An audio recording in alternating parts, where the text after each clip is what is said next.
Welcome to Pink Ribbon Roller Coaster. We're so glad you're joining us today.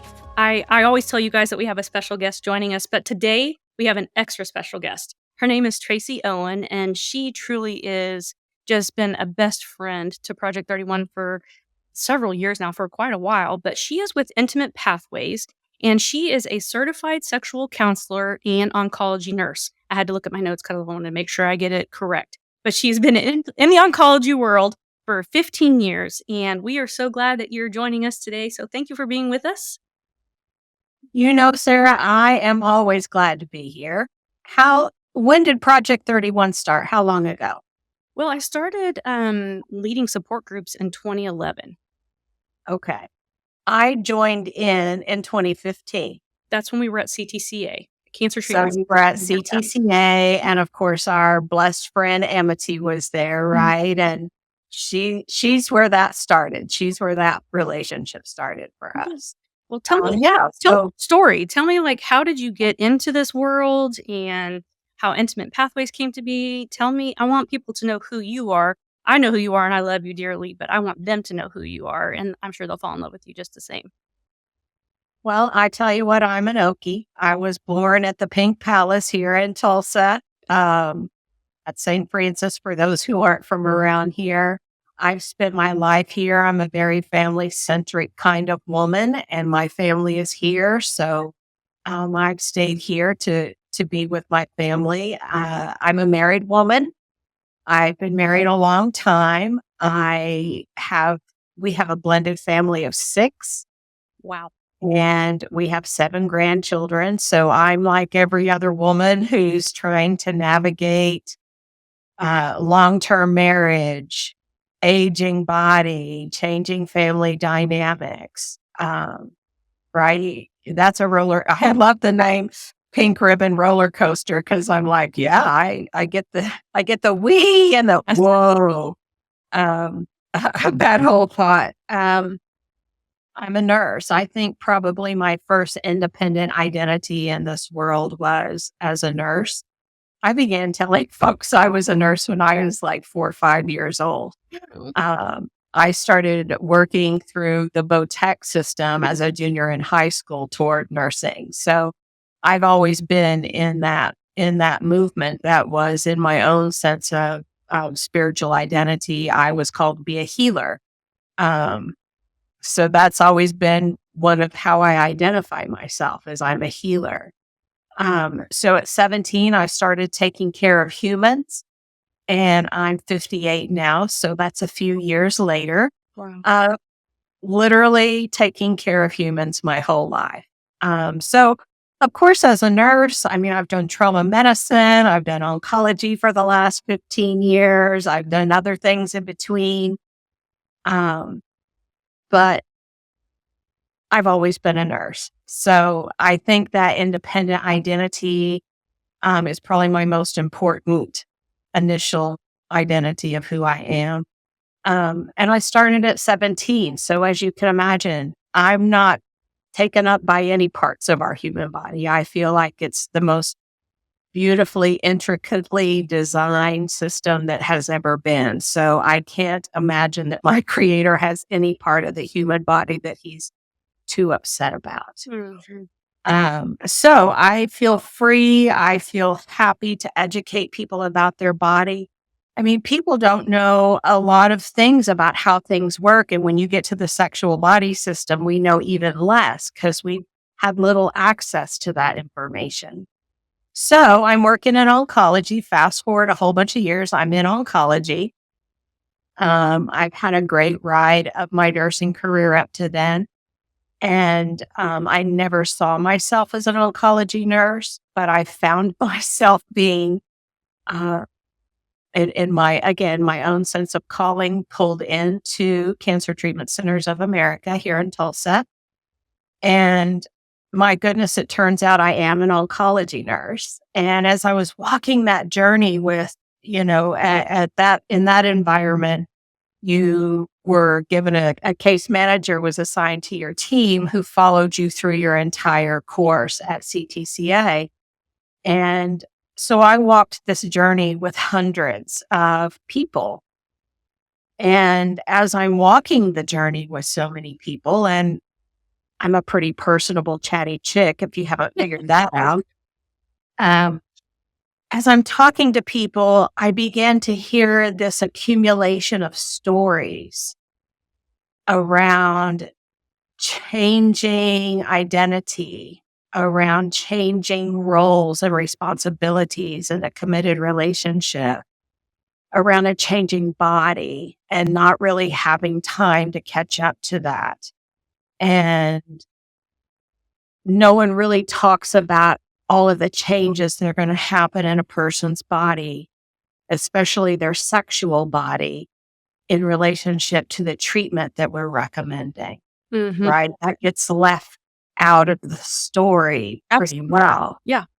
Um, and then pain with sex, changes in sexual desire. I mean, just all these things that were really carrying a pretty heavy impact for that person and their partner, but it was very silent. It was going unspoken and unaddressed, Mhm. right? It's the great don't ask, don't tell. Mhm. Um, and so I began trying to look for resources for folks, thinking that clearly I was behind the wheel, right? Like I should know this and I don't. And then the more I looked, Sarah, there's not much out there. Right. Um, so the changing point for me, right? There's always a point in a calling. I am seeing a woman who's 32 years old. She was diagnosed with cervical cancer at the age of 28. She had just graduated from college. She had met her love. They had just gotten married a few months before, and she was having bleeding with sex. She had never been sexual before, so she didn't know. Yeah. And finally, she goes to the GYN, and we find out she has cervical cancer. So she goes through chemo and radiation to the pelvis. And at the end of radiation, we hand it, for those of you who don't know, we hand women these god awful looking plastic cylinders and tell women you need to put this in your vagina 3 or 4 times a week or it'll close up. Well, she's 28, newly married, just found out she's not going to be able to have children, Hmm. lost her fertility. I mean, it's a mess for her. And she's gone through pelvic radiation, which is horrific. Mhm. And I see her fast forward now, like, 3.5 years later. She was so traumatized going through the treatment that she was not compliant and really didn't understand the purpose of the dilator and the work that she needed to do. And she couldn't even fathom being intimate with her partner at that point because of all the things she was feeling in her body and her brain. And by the time we started trying to help her, she was unable to be a sexual woman. Sent her to a couple of vaginal reconstructive surgeons, and the damage was just too severe. So here is a woman who's 32 years old, losing her partner, can't be sexual. What does she go forward? She's lost her fertility. Bless this woman's heart. We should have done a better job for her. Mhm. We healthcare should have done a better job for her. Um, all I could do was look at her and say, I will find a way to change this. So, Gosh. sorry. No, I mean, ugh. That's why, right? Because we're humans and sexuality is part of our humanity. Literally the most central part of our humanity. Literally, right? Yeah. What's the first identity we have? It's a boy, it's a girl, right? And from that point forward, all kinds of meanings are applied to that human. So I didn't find help for these people, so I decided, why not me? In 2015, we sat down with some new NCCN survivorship guidelines, and sexuality started showing up there. At the same time, Ontario Cancer Care Ontario, Canada, put out, which is like our ASCO, our American Society for Clinical Oncology, put out guidelines that we should be addressing sexual health in people in 2015, Sarah. This is when I'm very first coming into it. In 2018, it took 3 years for ASCO, American Society of Clinical Oncology, to adopt that same set of guidelines. That was 2018. We're now in 2024, and we still have very scanty stuff out there to help couples through this experience.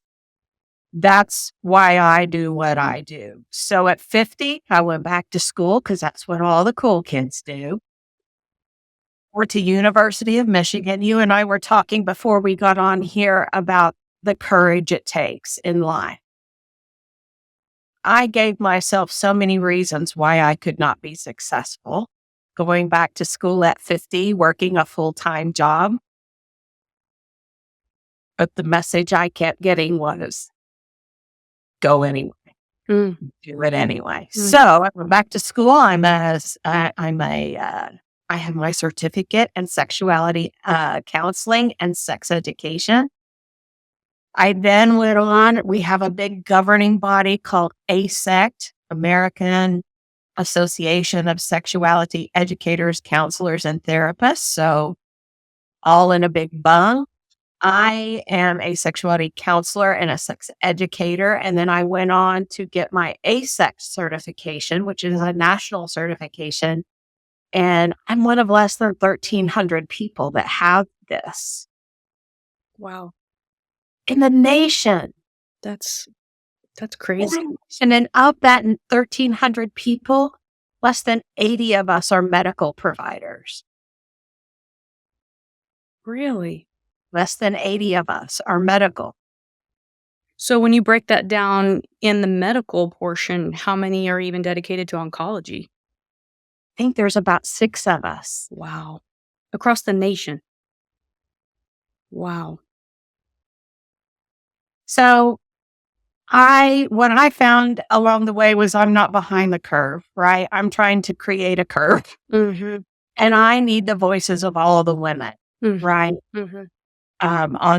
In this group, listening to this. I need all the partners stepping into voices, because until I'm one girl, and believe me, I am a loud mouth and I use my voice every chance I can, because the reality is what ASCO told everybody was that between 60 and 100% of cancer survivors will have some sort of sexual body change.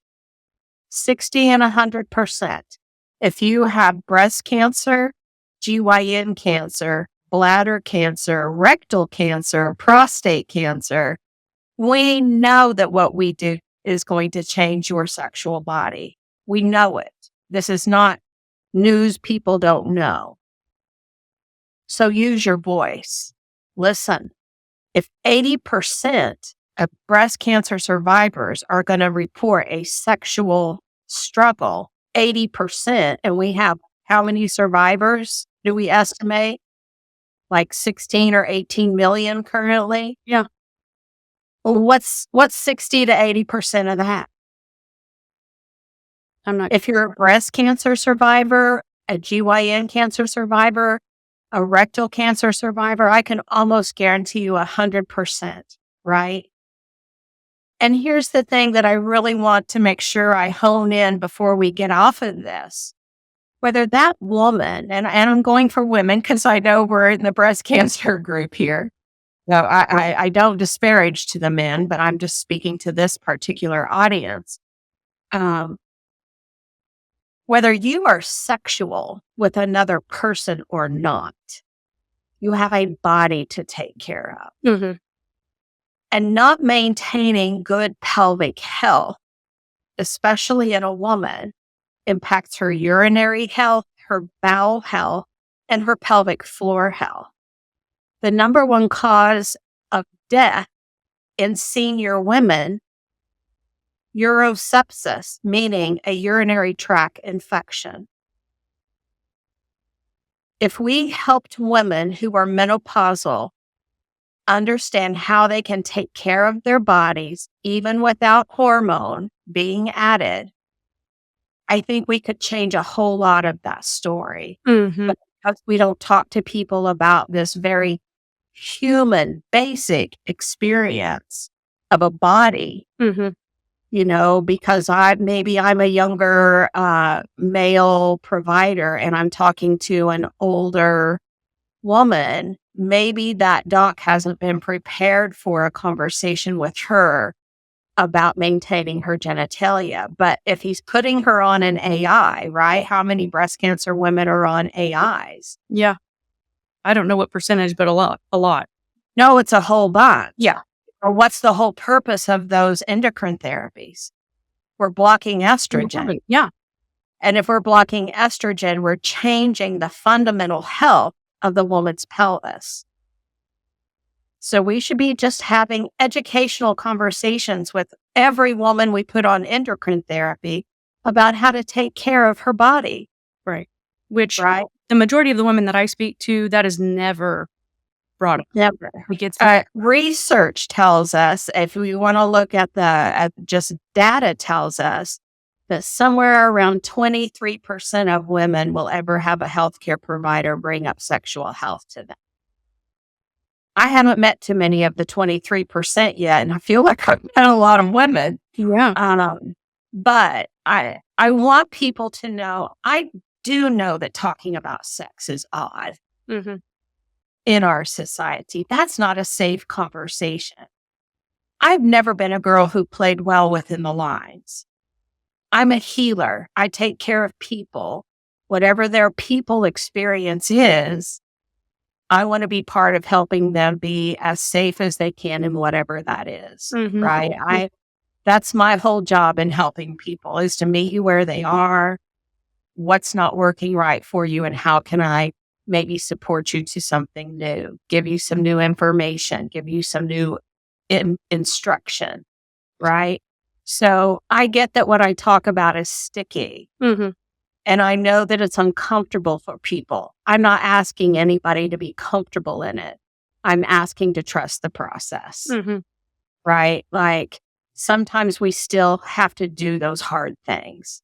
Well, and you They're make me important. comfortable, if I could say that, because you bring a normalcy to it, but also your demeanor, your calling gives you that ability to help people feel welcome into the conversation, I would say, and maybe even eager to hear about it.